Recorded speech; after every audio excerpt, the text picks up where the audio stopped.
Hello, everyone. Welcome to our online video series, Reading Hope in Trying Times. Our guest today is our good friend, Erin Healy. Erin is a novelist and an award-winning fiction editor and writing coach for numerous best-selling authors.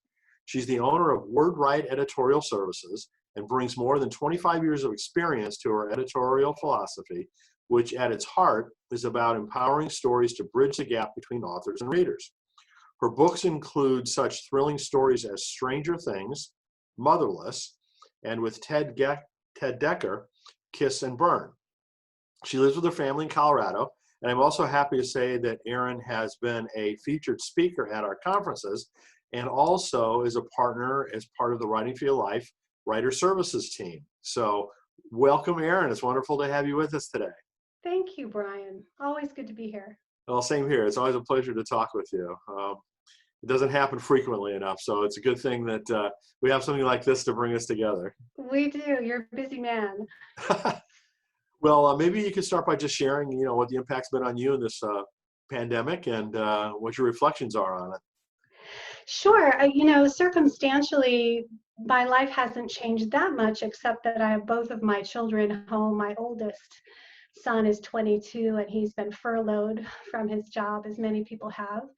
My youngest is 11 and is doing school at home. His last day is in just 2 days here, so he's pretty jazzed about that. We've been doing the online learning, which is an adventure, and boy, my hat's off to every parent who has children who are not independent, who are in multiple grades.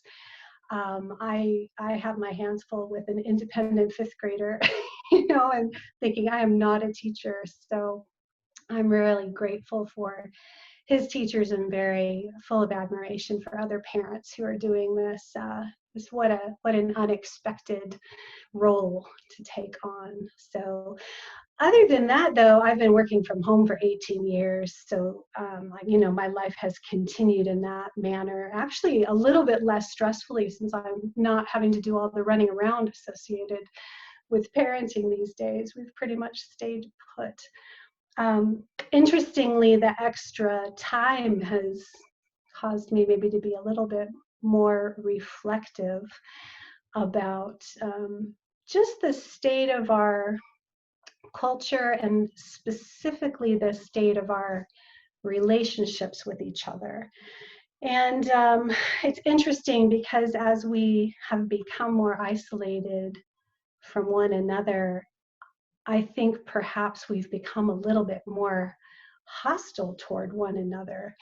And that just breaks my heart. I had a really interesting experience a week or two ago where someone that I really care about sent me a video that it offered some political and scientific and religious viewpoints on the pandemic that we're in. And some of the viewpoints I agreed with and some of them I didn't.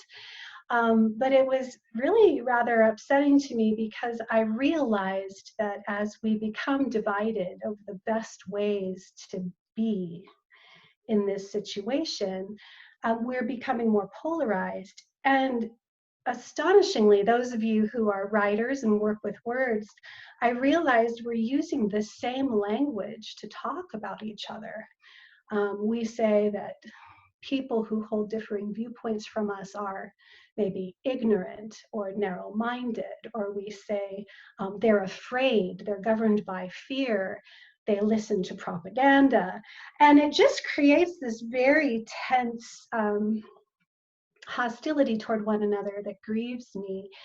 In particular, I was thinking that it's really important to me to have right answers, especially for people who come to me for advice, my kids, for example, or writers come to me for editorial advice. How should I handle this situation in my novel? How should I write this passage? And so when I don't know the answer to something, I really try to find out, to get the best information I can. And I find in this time of the virus, it's very hard to get true information just because we don't know so many things. There's so many things that just questions that haven't been answered yet. And I realized after I went through like 24 hours of real anxiety over this video, and how do I even behave in a way that I know is good for everybody involved. I have relatives who are in an at-risk group. So I want to treat them with respect and loving kindness. I thought, okay, maybe the most important thing here isn't to have all the right answers. Maybe the most important thing right now, today, isn't to be right about anything, but to go back to this really simple way of being in the world that Jesus boiled down to love God and love your neighbor. And if we understood a little more what that meant, for me, it has come to mean choosing to believe that most of us are really trying to do the right thing. And though we might have different views on what that is, I think that's where the vast majority of people live. And so to say to somebody, you know, what's important to you? Can I honor what's important to you? Yes, great, we'll get along fine. If the answer is no, then perhaps I, need to remove myself from a situation and go somewhere else or do something different. But I don't have to attack you because I'm worried about being right or being wrong, or being even heard. So these are a lot of the thoughts that have been going on in my mind. And I think it's really good. I think we're confronted with a situation when our relationships are changing, and we're going to be asked to be in the world in a different way than we were before this virus happened. So that's a long answer to your No, no, it's really question. great, great wisdom, Erin. Mm, And in thank you. fact, you reminded me of a quote that I read recently from Anne Lamott that said something along the lines of, you can either be right or you can be kind. Yeah, sometimes it boils down to that choice. And I wouldn't say that, I don't want to be misunderstood as saying that it just doesn't matter, if you're right or wrong, everybody gets to live the way they want. That's really not at the heart of what I'm saying. But whether we're right or wrong shouldn't have a bearing on how we love each other. I think that maybe is a little bit deeper what I'm trying to reach for myself. I don't have it all figured out by any means, but trying to. Well, it seems like, this whole pandemic, is bringing out the worst and bringing out the best, in a lot of different aspects, a lot of different circumstances. Yeah. And we have another major election coming up in a few months, which Right. I think is not going to really make things better in that regard. It's complicated. It is. I think if we remember that we do get the opportunity to perceive the world as we wish to. We can perceive it as hostile. We can perceive it as a place of great opportunity. We can perceive it as dangerous and fearful, or we can perceive it as a place that God moves with us through the world, and we're here, just to be who He made us to be, without apology and also without disregard for others who are trying to do the same thing. So one of the things we've been talking about in this series is how God's helped us through challenging times in the past, Hmm. and ways that we've been able to draw on that now. So Yeah. you have any thoughts about that? Well, again, no answers. I have had some experiences about 22 years ago. I was part of a layoff with the publisher that I worked for at the time. I was 9 months pregnant. I was 1 week away from my due date. Was my first child. I'd had made arrangements to telecommute to continue working. I was the primary breadwinner at the time in our house, and just within one day we were let go and didn't see it coming. And I remember what was so strange about that experience was that I had no fear. It happened, maybe I was in shock, maybe it was pregnancy hormones, but I just remember thinking, oh, that's interesting. There go all of my plans. Everything that I had lined up, all my ducks were in a row. I thought I had control over the next steps, and then they were all gone. And I think a lot of people find themselves in that boat right now, if not already having the rug pulled out from underneath them. facing the uncertainty of the future and maybe the fear of what tomorrow will hold. And I found in that circumstance, through, it's a lengthy story I won't go into, but within 1 week, another publisher had called me and offered me a job and said, you can start whenever you want to. He held the job for me for 2 months while I Wow. had my baby and got set up. And he said, oh, by the way, we are growing so fast, I don't have any office space for you. Would it be okay if I set you up at home? Oh my goodness. And I did nothing of my own accord to make that happen. It was really a miraculous situation. This man also hired, I think, 5 or 6 of my colleagues who had been laid off, and we were all provided for. And I think one thing that comes to my mind again and again and again, not just today, but throughout the last years of my life, is every time I've ever been in some kind of a crisis like that, there's always been enough. Somehow, I don't know how that works, and I'm sure it doesn't work the same way for everybody. It looks different. There is always enough for what we need. Somehow there's provision. There's enough money. There's enough food. There's a place to go. And even when things look really, really dark, we come out the other side of it somehow. We look back and we go, okay, that was awful, and I hope I don't ever have to do that again. And maybe that was the low point of my life. But there was enough. And I think, God is Jehovah Jireh, our provider. He will give us enough. Even if it doesn't look like what we think is enough, it's enough. Wow, that's quite a story, Erin. Yeah, I love that story. I remember it daily. I can imagine. Yeah, I I mean, do, yeah. those kinds of things really impact a person, and at that point in time, in particular, Yeah. for you. Yeah, it worked out. I mean, we had enough and we got through it. So, switching to today, do you have Mm. any suggestions for different books, resources, spiritual practices, reading, that you might want to do that would help people out? It's interesting. I am obviously, I move in circles with other editors and writers, and one of the things that's come out during this time is that most of the people I talk to are finding it very difficult to read. There's plenty of wonderful material. The people that you've interviewed in this series have recommended some gems of books. I even had a stack of books I thought I would read. Just the other day, yesterday, 2 days ago, it might have been, I got to the end of my day and I thought, oh, I'll sit down for a half an hour before the next thing I need to do, and I'll read. And I looked at my table and I have 4 or 5 books going right now at one time, and I couldn't pick up a book.